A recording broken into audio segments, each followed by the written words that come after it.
Bonjour à toutes et bonjour à tous, et bienvenue dans le monde merveilleux des contes de Grimm. Les deux frères, partie 3.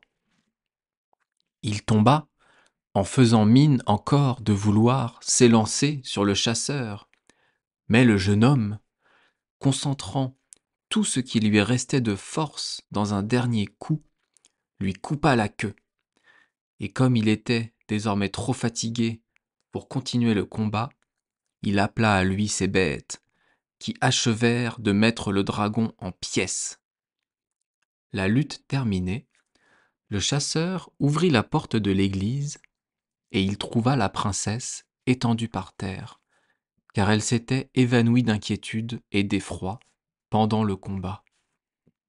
Le jeune homme la porta au grand air, et quand elle eut repris ses esprits et rouvert les yeux, il lui montra le dragon en lambeaux. Il lui annonça que désormais elle était libre. Elle s'abandonna à sa joie et lui dit : « Maintenant, tu vas devenir mon époux, car mon père m'a promise à celui qui tuerait le dragon. » Cela dit, elle détacha de son cou son collier de corail et le partagea entre les animaux. Et le lion reçut pour sa part le fermoir d'or. Quant à son mouchoir, où son nom était brodé, elle en fit cadeau au chasseur, qui s'éloigna un moment, coupa les langues des 7 têtes du dragon, les roula dans le mouchoir et les mit soigneusement dans sa poche. Cela fait, comme les flammes et le combat l'avaient excessivement fatigué, il dit à la jeune fille : « Nous sommes tous deux si lasses que nous ferons bien de prendre un peu de repos. » La princesse y consentit.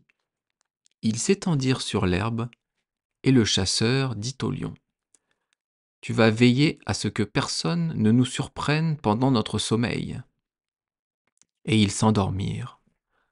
Le lion se plaça près d'eux pour faire sentinelle, mais lui aussi était fatigué du combat, de sorte qu'il appela l'ours et lui dit : « Place-toi près de moi, j'ai besoin de faire un petit somme, et si quelque chose arrive, aie soin de m'éveiller. » L'ours se plaça donc près de lui, mais lui aussi était fatigué. Il appela le loup et lui dit : « Place-toi près de moi, j'ai besoin de faire un petit somme, et si quelque chose arrive, hâte-toi de m'éveiller. » Le loup se plaça donc près de lui, mais lui aussi était fatigué. Il appela le renard et lui dit : « Place-toi près de moi, j'ai besoin de faire un petit somme, et si quelque chose arrive, hâte-toi de m'éveiller. » Le renard se plaça près de lui, mais lui aussi était fatigué. Il appela le lièvre et lui dit : « Place-toi près de moi, j'ai besoin de faire un petit somme, et si quelque chose arrive, hâte-toi de m'éveiller. » Le lièvre se plaça donc près de lui, mais le pauvre lièvre était aussi fatigué. Il n'avait personne qu'il pût charger de faire sentinelle, et il s'endormit. Ainsi dormaient donc la princesse, le chasseur, le lion, l'ours, le renard et le lièvre, et tous dormaient d'un profond sommeil. Cependant, le maréchal, qui avait été chargé de regarder tout de loin, n'ayant point vu le dragon s'enfuir avec la jeune fille, et remarquant que tout était tranquille sur la montagne, s'enhardit et se mit à la gravir.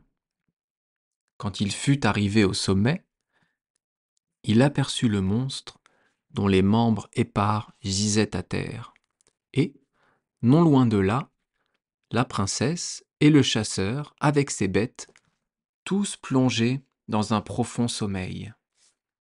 Et comme il était méchant et cruel, il prit son épée, coupa la tête du chasseur, saisit la jeune fille dans ses bras et la porta au bas de la montagne. Arrivée au pied, celle-ci s'éveilla et fut saisie d'effroi. Mais le maréchal lui dit : « Tu es en mon pouvoir. Il faut que tu dises que c'est moi qui ai tué le dragon. » « Je ne le puis, répondit-elle, car c'est un chasseur qui l'a fait, avec le secours de ses bêtes. » Alors, le maréchal tira son épée et la menaça de l'en frapper si elle ne consentait pas à lui obéir. La jeune fille céda à cette violence.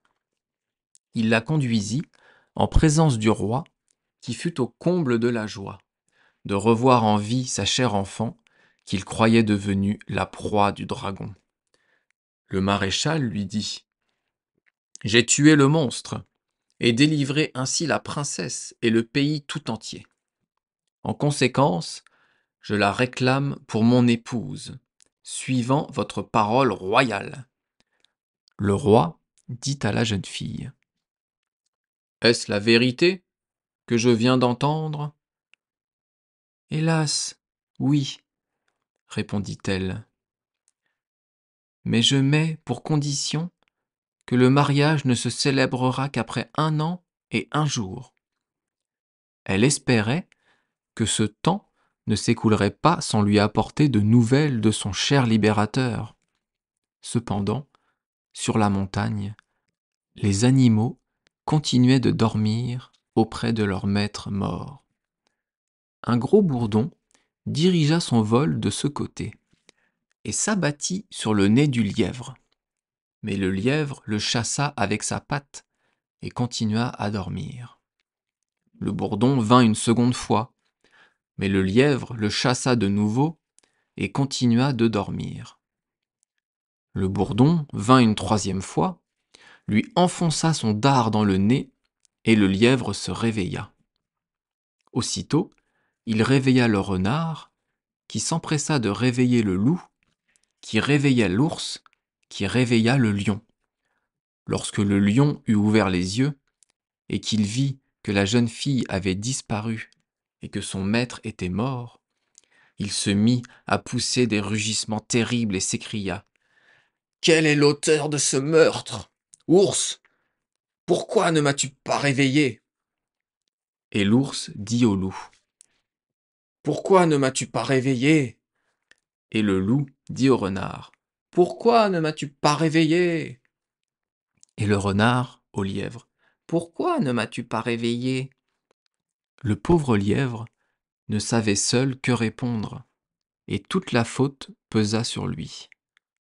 En conséquence, tous les animaux voulurent tomber sur lui, mais il demanda à être entendu et dit : « Ne me tuez pas, je promets de rendre la vie à notre maître.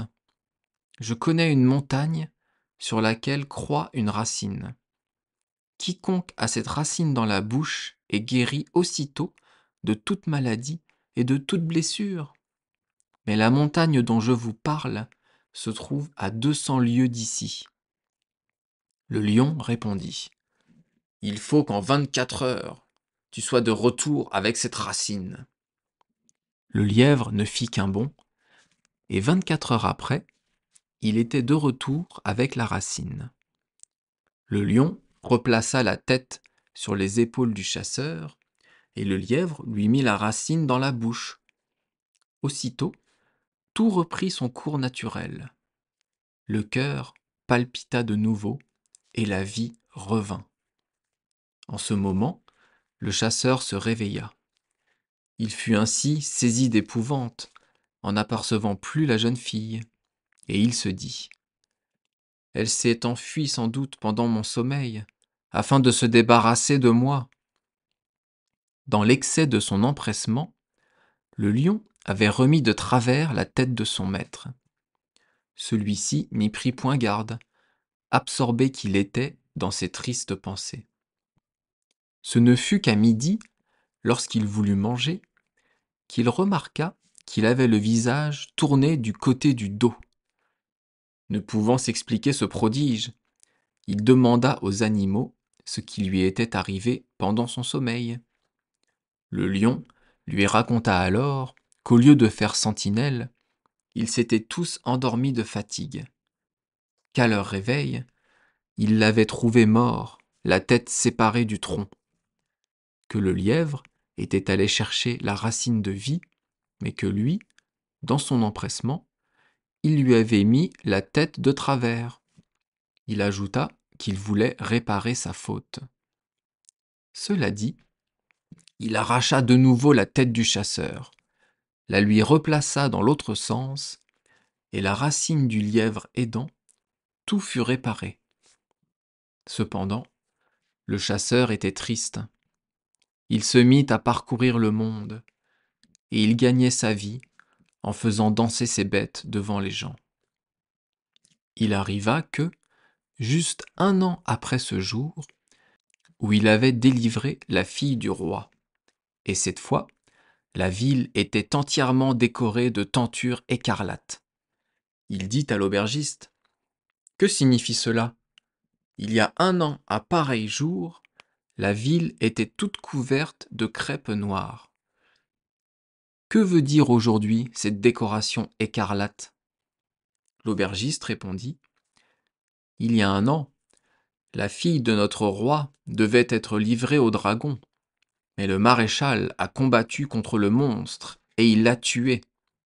Aussi, ces noces se célèbrent-elles demain. C'est pourquoi la ville, qui était naguère tendue de crêpes noires en signe de deuil, l'est aujourd'hui de rouge ardent en signe de joie. » Le lendemain, le chasseur dit à son hôte vers l'heure du dîner : « Croiriez-vous, monsieur l'aubergiste, que je veux aujourd'hui en votre compagnie manger du pain de la table du roi ? » « Oui, répondit l'hôte. « Et moi, je parierais volontiers 100 pièces d'or que ce ne sera pas. » Le chasseur accepta le pari et plaça sur la table une bourse avec le nombre de pièces d'or engagées par l'aubergiste. La suite au prochain épisode.